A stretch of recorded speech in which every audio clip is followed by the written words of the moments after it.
तर धर्माने प्राप्त होते. धनाने मरण टाळता येत नाही. असे झाले असते तर सर्व धनवान अमर झाले असते, परंतु धर्माने ते अमर व जीवन सुद्धा समाधीमय होते. पंडित मरण होते. हे सर्व पंडितजी आपल्याला समाधी कसा या प्रवचनात रोज सांगत आहे. आपले लक्ष धनात असेल तर ते समजणार नाही. हे ऐकण्यासाठी व समजण्यासाठी धर्मबुद्धीच लागते. या सर्व बाबीवरून सिद्ध होते की धन नाही तर धर्म श्रेष्ठ आहे. धर्म श्रेष्ठ आहे आणि धर्म श्रेष्ठ आहे. त्रिकाल आहे, अबाधित परम सत्य आहे. यावर वादविवाद करण्याची काहीच गरज नाही. ठीक आहे, मला आता कळलेलं आहे की हे धन तर मला ह्याच जन्मात पुरणार आहे आणि धर्म हे माझ्या पुढच्या जन्मात आणि त्याच्या पुढेही मला हे उपयोगात येणार आहे. जय जिनेंद्र. जय जिनेंद्र.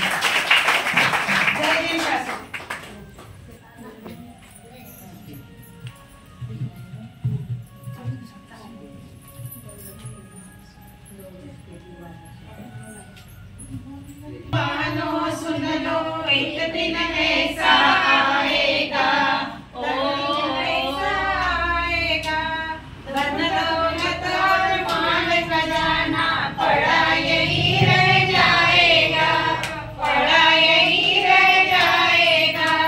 सुंदर काया मिट्टी होगी, चर्चा होगी गली गली, कोई प्रभु का प्यारा शोर मचाओ गली गली, शोर मचाओ गली गली.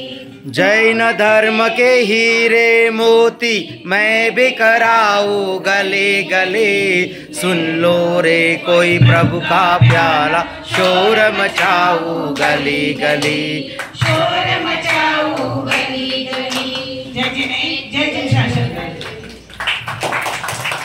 काय श्रेष्ठ वाटलं मग आज? धर्म की धन? नक्की ना, मनापासून सांगा, नाहीतर घरी जाऊन धंदन करा. धर्म करत संसार सुख, धर्म करत निर्माण, धर्म पंथ साधे विना, नर क्रियांचे समान. जर सगळं काही फुकटात इथं येऊन भेटून राहिलं तर बाहेर कशाला हिंडायची गरज आहे? आपल्याला जर लौकिक सुख हवा आहे तर ते लौकिक सुख सुद्धा इथं आल्यानं भेटणार आहे आपोआप. सकाळी उदाहरण आलं होतं प्रवचनामध्ये की जसं शेतामध्ये गवत आपोआप उगवते तसं हे गवत सामान्य पुण्य आपोआप उगवणार आहे. हे सातिशय पुण्य बांधण्यासाठी जर आपण इथे येऊन राहिलो सातिशय पुण्याच्या उदयानं तर हे आपल्याला आपोआप मिळणार आहे. त्यामुळे नक्कीच काय श्रेष्ठ आहे? धर्म श्रेष्ठ आहे. धर्म श्रेष्ठ आहे आणि तो 10 दिवसानंतर आपल्याला सोडायचा नाहीये. उपस्थिती कायम ठेवा आणि परंपरा चालू ठेवा तर तो सार्थक होईल आपला दशलक्षण पर्व. नाही तर पुन्हा मंदिर स्मशानवत होऊन जाईल 10 दिवसानंतर. ठीक आहे.